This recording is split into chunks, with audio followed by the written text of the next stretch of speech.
Jack and the towering vine. Long ago, in a quiet valley beneath the misty peaks, lived a young lad named Jack and his mother. Life wasn't easy for them. They barely got by, relying solely on the milk their old cow, Bess, provided. One chilly morning before sunrise, Jack's mother woke him with tears in her eyes. She explained they had no choice but to sell Bess.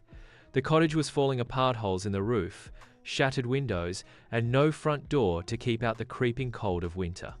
As Jack prepared to head to the village market, his mother reminded him sternly, "She's worth at least 5 gold coins. Don't take anything less." Along the forest path, Jack came across a peculiar old man with a kind smile and curious eyes. "Where are you off to, young traveler?" the man asked.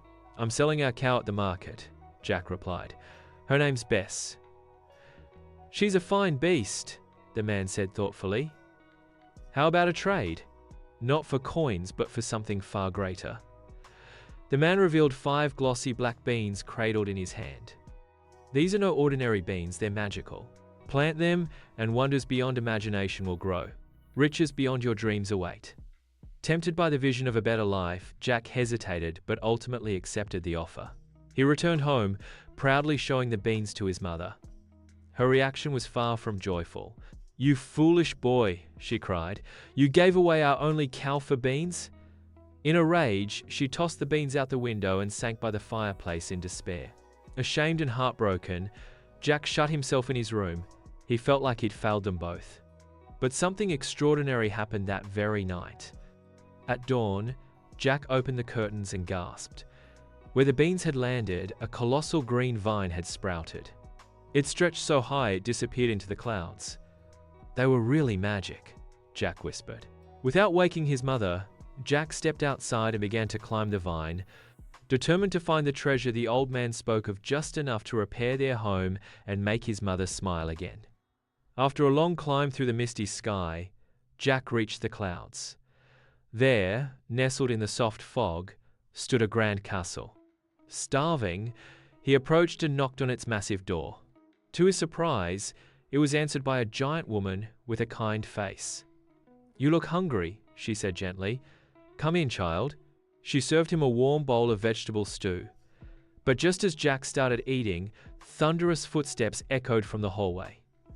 "Quick, hide," the giantess whispered. "My husband hates humans." Jack dove into the pantry as her husband, the giant, stomped in. "Fee, fee, fo, fum," he bellowed. "I smell the blood of a human." His wife calmed him. "There's no one here, dear. It's just the stew you smell." Grumbling, the giant sat down and emptied a sack of gold coins onto the table. 1, 2, 3, 4, 5.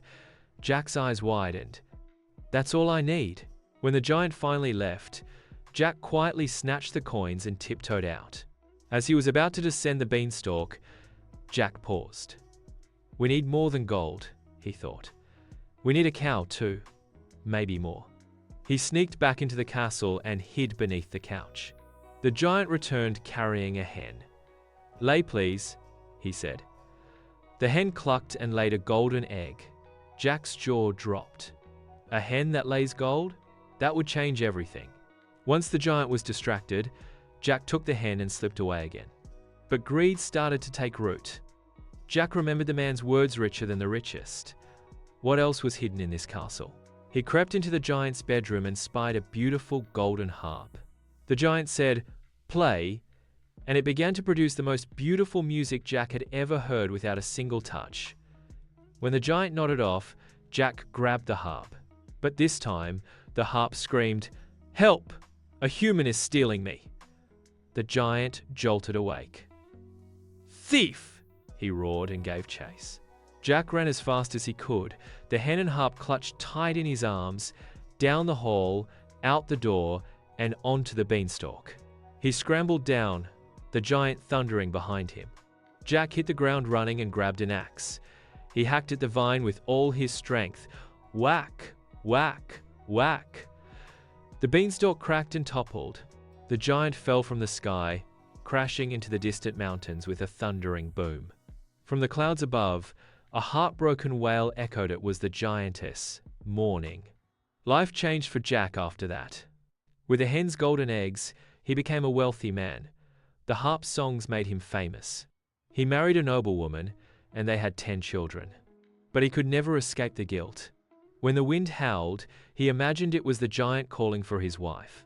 When it rained, he felt the sorrowful tears of the giantess fall from the sky. Years passed. Jack grew old.